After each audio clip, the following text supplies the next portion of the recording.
Audio Jungle.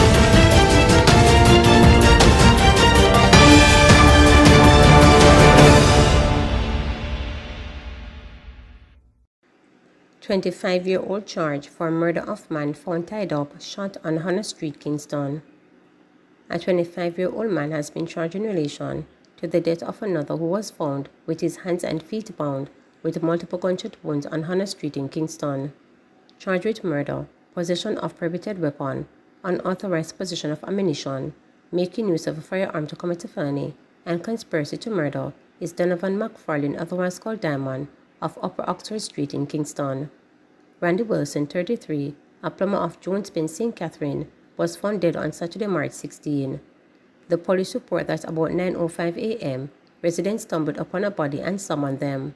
Upon arrival, Wilson was seen lying on the ground with hands and feet bound with a rope and with multiple gunshot wounds to the upper body. Police, acting on information, conducted an operation in the area, and McFarlane was subsequently arrested. He was later charged. His court date is being arranged. DICOM has 55 matters involving police personnel in court. The Independent Commission of Investigations DICOM has referred dozens of police personnel for prosecution over the last 5 years. That's according to DICOM Commissioner Hugh Faulkner. Currently, DICOM has 55 matters in course arising from investigation, he revealed, noting that a 56 case was taken to resolution last week when an officer was found guilty of unlawful wounding and was sentenced as a result. Among those matters under investigation, he revealed that one goes back as far as 2010. Another unsolved case relates to a now ex-cop who, after resigning from the Jamaica Constabulary Force, had migrated to the United States, but upon his return to Jamaica recently, was taken into custody and charged. Process raised in Auditor General's report dispute. Government sources are insisting that 2 reports from the Audit General Department AGD were referred by Parliament back to that office, which fail to comply with the law governing treatment of reports before they are submitted to the House of Representatives. A letter seen by reporters, which was sent by House Clerk Valerie Curtis to Auditor General Pamela Manuel Ellis, argued that the reports were not properly or lawfully submitted to Parliament for tabling. The 2 reports are a special audit of the Financial Service Commission and a special audit of Tax Administration Jamaica.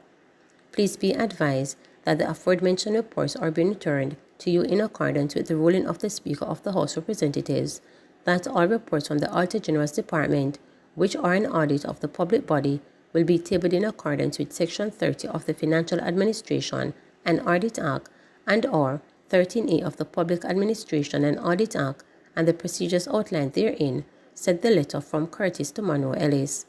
The letter was dated January 8. The correspondence was reportedly sent by the House Clerk after Parliament via House Speaker Juliet Holness consulted with the Parliamentary Legal Counsel, who advised that the reports were not submitted for tabling in accordance with the law. Section 30 of the F3A Act says that the Auditor General's report on examination and audit of any account audited pursuant to relevant provisions of the Act should be submitted to the responsible minister for presentation. According to the Act, the responsible minister, upon receipt of the report, shall obtain the observation of the public body concerned on any matter which has been drawn by the Auditor General in the report and cause such observation to be presented to the House of Representatives together with the report. The Act also says if the responsible minister fails within 2 months to receipt of the report to present to the House of Representatives, then the Auditor General shall transmit a copy of the report to the Speaker of the House of Representatives to be presented to the House. The 2 reports of the Auditor General's Department were reportedly sent back to the Department because the Parliamentary Council advised the House Speaker that the Department did not comply with the section of the Act which mandates that the document should be first sent to the responsible minister prior to being tabled in the House. Parliament had told the AGD that as soon as the lawful process is observed, the reports will be tabled immediately.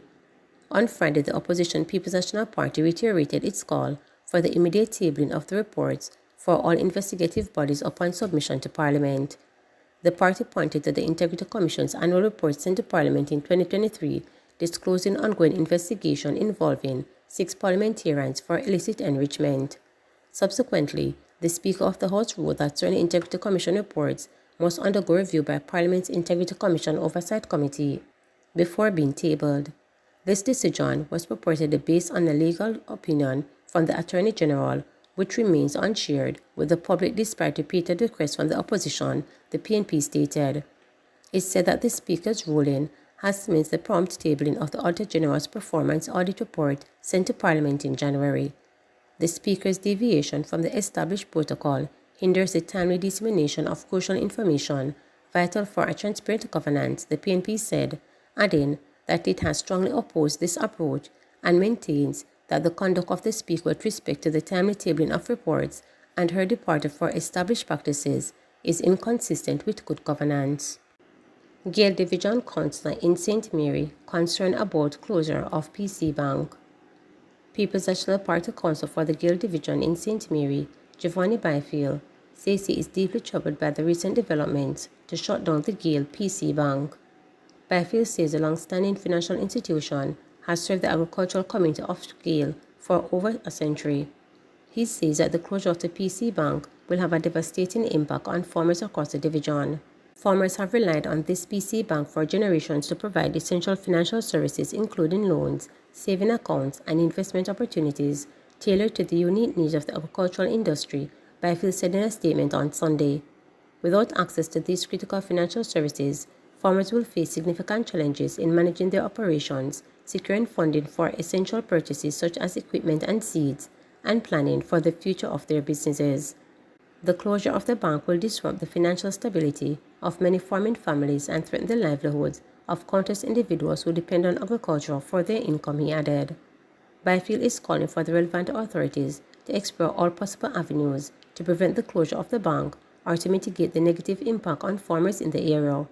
We urge policymakers and financial institutions to work together to find solutions that will ensure continued access to the vital financial services for farmers and support the long-term sustainability of the agricultural sector. Farmers urged to be on high alert for beet armyworm. Farmers across the country are being advised to be on high alert for an increase in the beet armyworm population. Armyworm is a destructive pest of onion and scallion in Jamaica. Senior Plant Health and Food Safety Officer with the Rural Agricultural Development Authority, RADA, Francine Webb, said the pest population is increasing, particularly in St. Thomas. This is not unexpected because over the period that we have been monitoring, this is the time when the beet armyworm increases, when the temperatures are going up. There's an abundance of food with respect to onion through those feed on a wide variety of crops. However, the pest favors onion and scallions, she stated in an interview with reporters. Meanwhile, farmers are being urged not to wait too long to harvest their crops. Farmers can't just relax until another 2 or 3 weeks before they pull their crops.